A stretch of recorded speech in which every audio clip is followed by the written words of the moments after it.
Hey everybody, this is Paulio Jr. And in this video I wanted to show you a very simple process which is called flushing the radiator. The only reason I'm doing this is because my engine was overheating like crazy, and we're just kind of going through the process of elimination to see what exactly is going on and so forth. So you really only need two things, and the first thing is a funnel.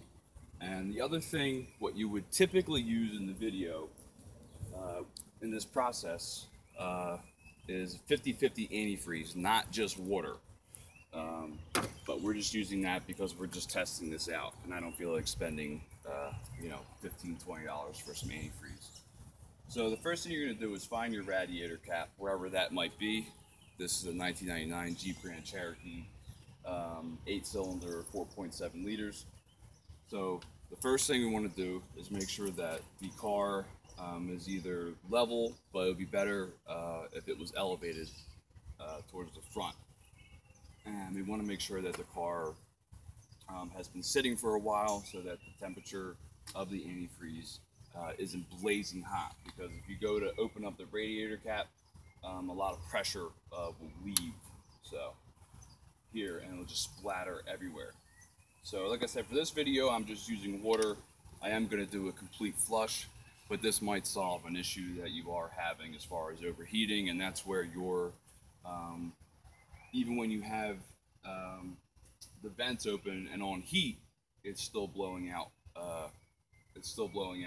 cold air. So while the car is off, I mean, you can directly dump it in, but this is a good way to do it. So this is a funnel that I have, and I actually put some black tape on the bottom just to make sure it was nice and snug in here. Typically, I mean, you can get funnels that will fit appropriately and so forth, but we're just going to use this for the time being, so you don't need any extra or specific tools. So while the car is off, if you look over here, I'm going to be putting the water. If you look over here, you'll see me filling up the antifreeze reservoir as much as possible.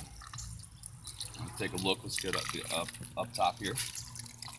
So what we're doing is just filling it up almost until there is not a lot left at the bottom.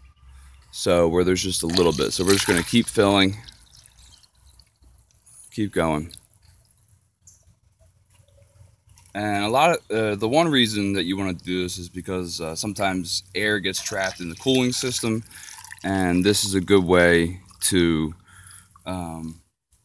get your pressure back. And it might have been a while since there's been any kind of antifreeze, but like I said, you would typically want to use the mix, the 50-50 mix. And keep going here, keep going. And we're gonna wait until the level is pretty, to where the level isn't going down as fast, so that when we turn on the system, it'll start circulating the antifreeze that's in the system. So right about now, we're at a pretty good spot. The car is elevated, the car is off, and now we're gonna fire her up. And we're going to leave the radiator cap open as well. That's to let go. That's to let any unwanted air pressure, relieve itself from the system.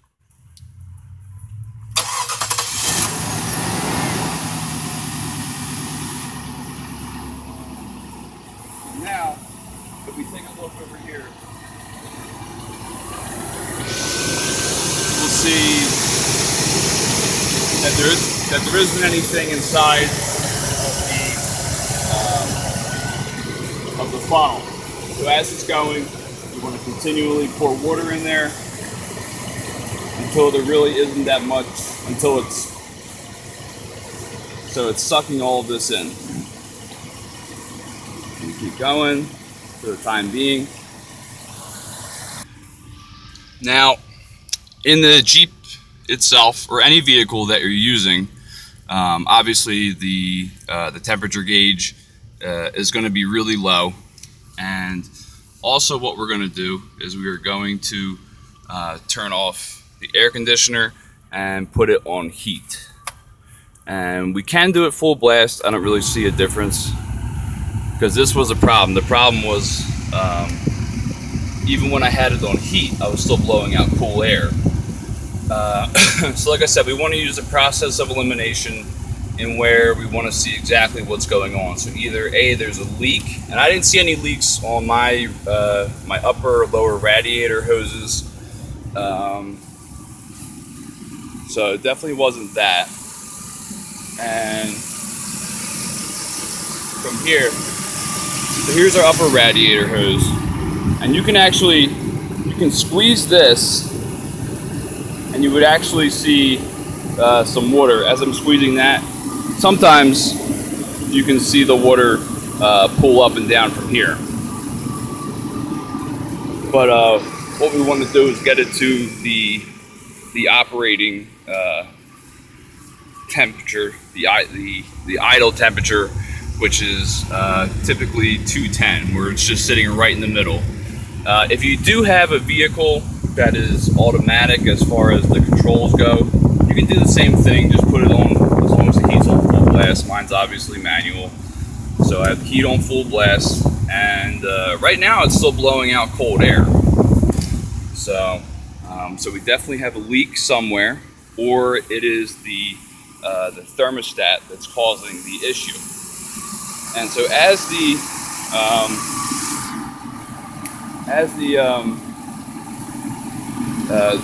cooling system is getting engaged, which it will really start to do once it reaches the idle temperature of 210, we're kind of we're knocking out different probabilities and so forth.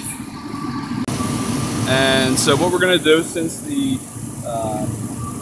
we don't see any coolant, and like I said, you would use 50-50. You wouldn't just use water, but the temperature here is perfectly fine in order to do that. And I wouldn't worry too much about the kind of water you're pouring in, because this is for me right now, this is a very temporary solution, because I am going to get the entire system flushed. So we still have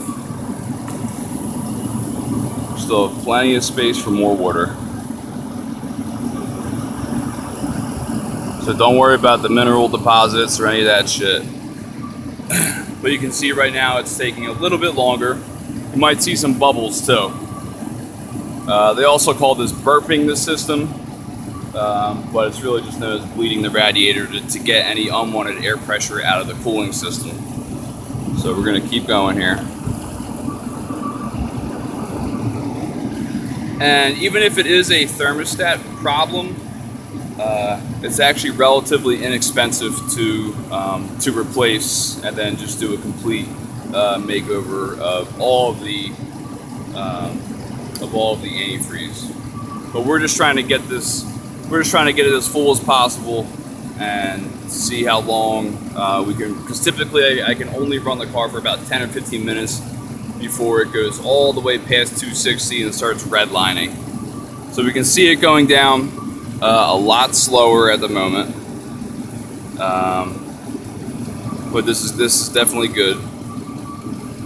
I'm gonna keep doing the same thing, and while you're doing this, always make sure you're keeping an eye out on the temperature gauge on your dashboard as well.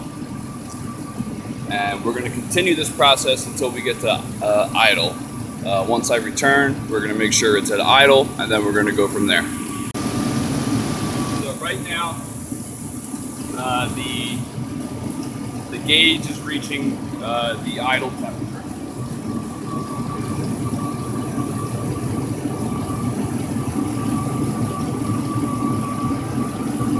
The gauge is currently around 210, which is where we want it to be. So now when you do this at the beginning, when the engine isn't too warm,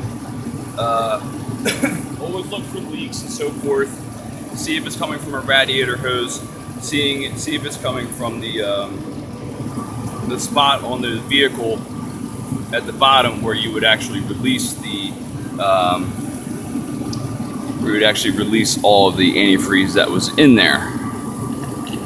So we're gonna keep going here. You can see it's not going down as quickly, and it is bubbling, so that's good. So we are getting air out of the system, which is fantastic. Don't worry about the spillage, it's not that serious. We're gonna keep going. It might bubble a little bit more.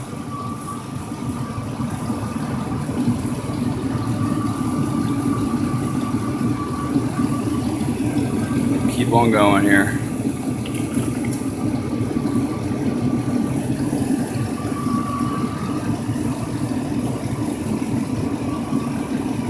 So this is definitely something that you do not want to happen while you're on the road, unless you do have spare. You know, I always just keep a spare gallon of water with me, just in case I do need to do this. It'll at least get me from A to B, you know, without overheating my engine or blowing a gasket or anything like that. We can see that the water is going down, but it's going down a lot slower than what it was. And typically we want to at least keep it on for between 10 and 20 minutes. And so now what we're going to do is go to the inside of the vehicle, and we're going to look at the gauge. Now typically before, the gauge after this amount of time would be well into the 260s, no question whatsoever. We can still leave the heat on, that's fine. The radiator cap is completely off, which is good as well. And so we can still see that there is a decent amount of water in the funnel. We're going to keep it going because we want to, after a little bit of time, you will hear the cooling system start to make noises and pop up again. So, but once you're around maybe like 15 minutes and you don't see the water going down anymore, that's where you can actually turn it off and then put the cap right onto it. So I'm just putting in as much water as I can right now. Like I said previously, you want to use antifreeze, the 50/50 antifreeze. And if you don't have that, you can use regular antifreeze, so half antifreeze, half pure antifreeze, and half water as well. So this is taking quite some time for it to go down. It's still moving down. It's still bubbling, which is good, which means just getting air out of the system. Pour a little bit more in there. And it's definitely beneficial if you don't have a specific type of funnel that you can tape the bottom to where it will fit snug in there, where it's just going into you know, the base of the, where you would put the radiator cap, that little reservoir right there.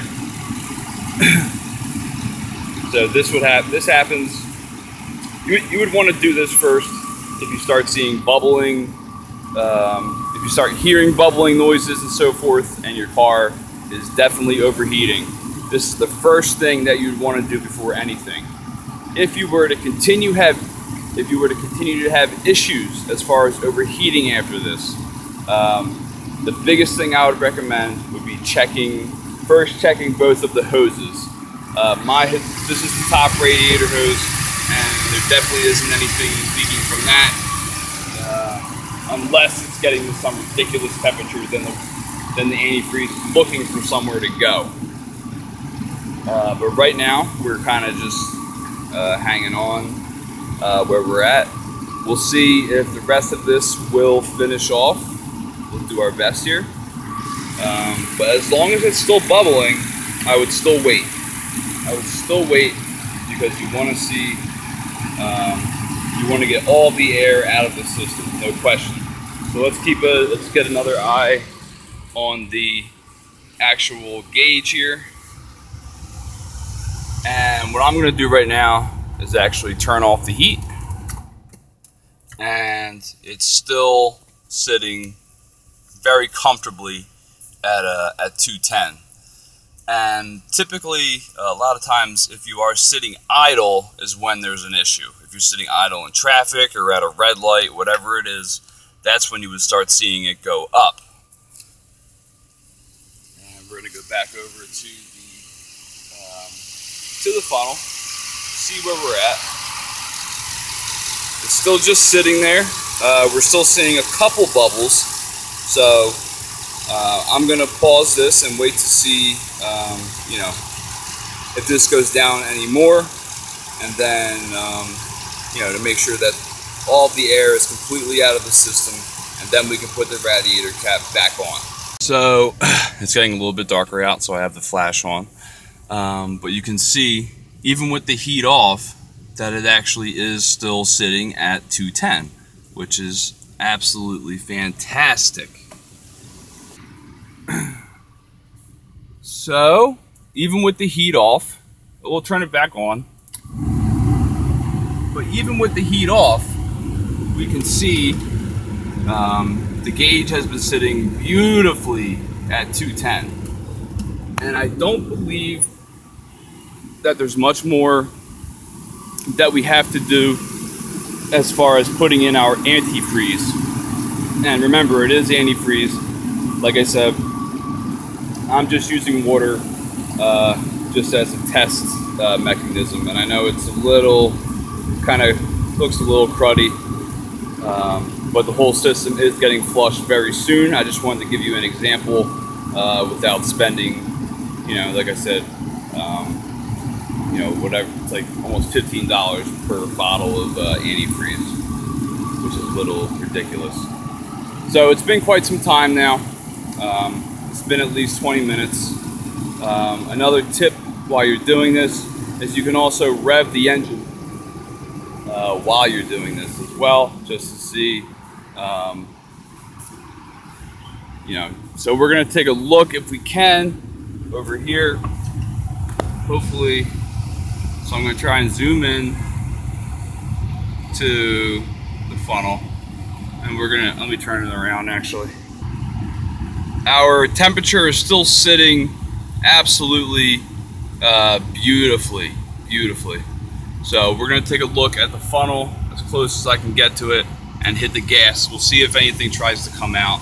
It's very possible that some of it will start, yep, you can see it start to jump out, which means we're actually doing pretty well. It means that the system is pretty full of the antifreeze. So from here, we can actually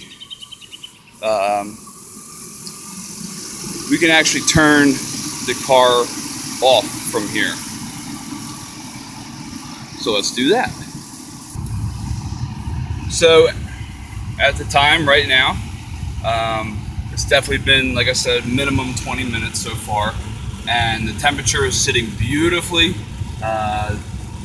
Most, if not all, the air is out of the system, which is fantastic.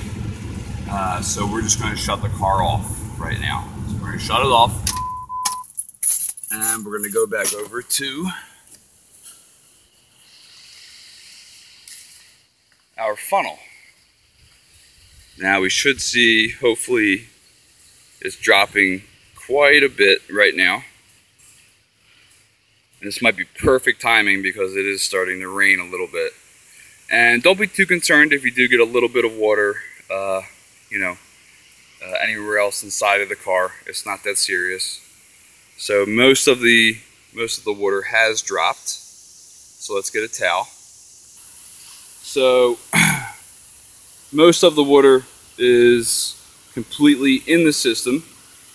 So we're just going to grab a towel here and just pull it off. Sorry, I'm using one hand, so it's a little difficult, not too bad. And we're going to pull this out. And what we're going to do is obviously just put on the radiator cap, which is fantastic. And as far as radiator caps go, I would highly suggest getting one that does have a pressure release valve on it, so in which we would just push this red button. They're not that expensive. They're like $6.99 at AutoZone, and so that's another way. Actually, a lot of pressure can get released if your radiator cap is too, is old. Okay, so we just started the car, and now we have the temperature is still exactly where we want it to be, right in the middle, which is awesome. And the air is completely,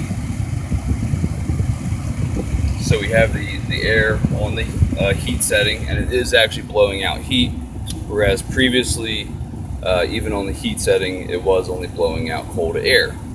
So I'm just going to turn it over to the AC, and we're going to take a little ride.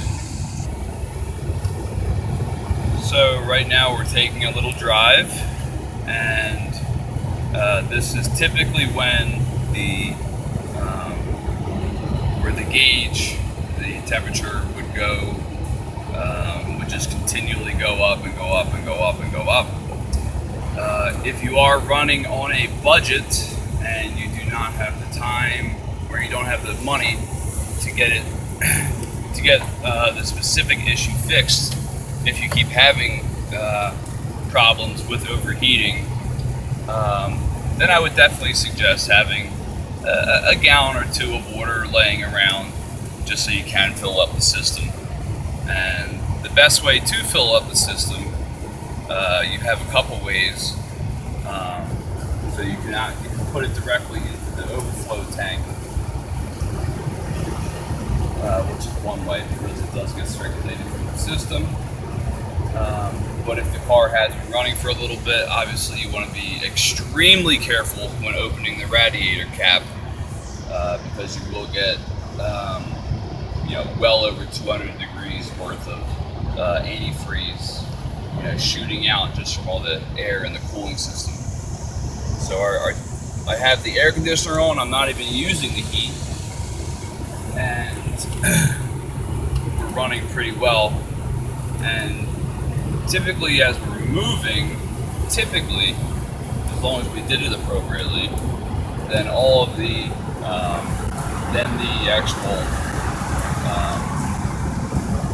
then the gauge will stay around where you want it to be. And this is literally for any make and model of a car.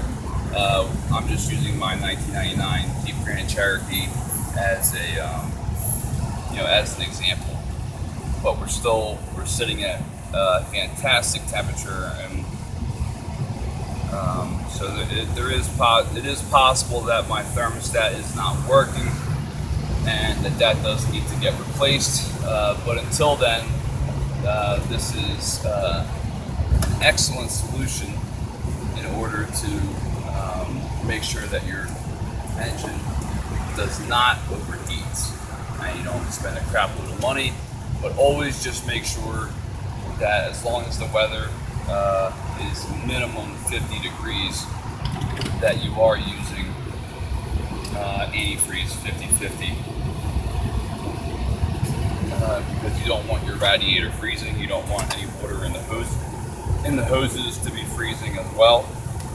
So right now we're just gonna, I'm parked for about a minute or two, and we're just gonna make sure and see if what we did actually worked. And if worse comes to worse, and it does start going, the gauge does start going well into the 260 degree mark, we can also turn on the heat all the way, and you can have it you can put it on the vent, or you can just put it up towards the dashboard. But right now we seem to be running very, very well. So I'm just going to leave the air conditioner on, and when a little bit of time goes by, I'm just going to, as time goes by, we're going to take another look at the gauge and see where we are at. So go from there. So right now we've definitely just drove for a little bit. Drove for about 15 minutes, and temperature sitting right around idle, if not a little bit more. Hopefully your issue is just this, where you have to get air out of the cooling system. So I've had the air conditioner on the entire time, working great. And now we see it around 220, which is still good compared to what it was at. You know, going all the way up to 260. So we see it going a little bit higher. So now I'm going to turn on the heat, and hopefully we'll see this drop a little bit. Hopefully. Like I said, you can also rev the engine to get the antifreeze circulating a little bit more. And so we have the heat on, the engine's running. If you can see, it actually is dropping a little bit. I'm going to turn it on to the just turn the heat on to the vent, so we can see it dropping. The temperature is definitely dropping, which is fantastic. Getting closer to idle. When the car is moving, it's perfectly fine. So we still may have a thermostat issue, but now we can drive the car a lot further. Before, I could only drive it for maybe about like 10-15 minutes before the gauge went all the way up. So long story short, when you start, make sure the car is elevated. Make sure you have a funnel that is snug for the antifreeze reservoir. Car is off, you start pouring it in as much as you can. After that, turn on the car. The antifreeze should get sucked down and start circulating through the system. And that's really about all. This is called bleeding the radiator. So, I mean, I couldn't go anywhere until this just happened. And now that now that we've bled the radiator, burped the system, we can sit around pretty decent temperatures.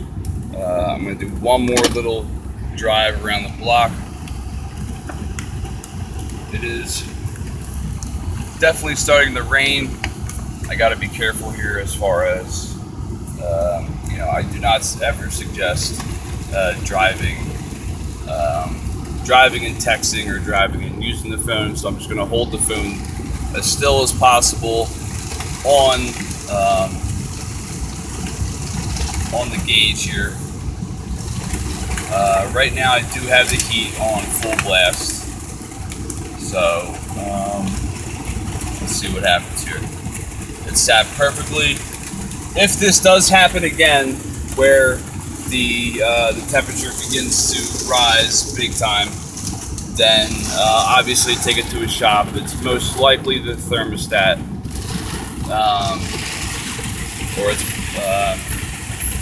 or you have some leaks with the radiator hose, or even where the radiator fluid is located, with the cooling system cover.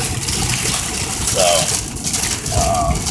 we're just going to go around the block, but we can see that the temperature with the heat on is dropping back to idle temperature again, exactly where we want it. So this is a great fix if you don't have any leaks, or you do not have any thermostat issues inside the engine. We can see that the car is back at our perfect idle temperature, which is amazing.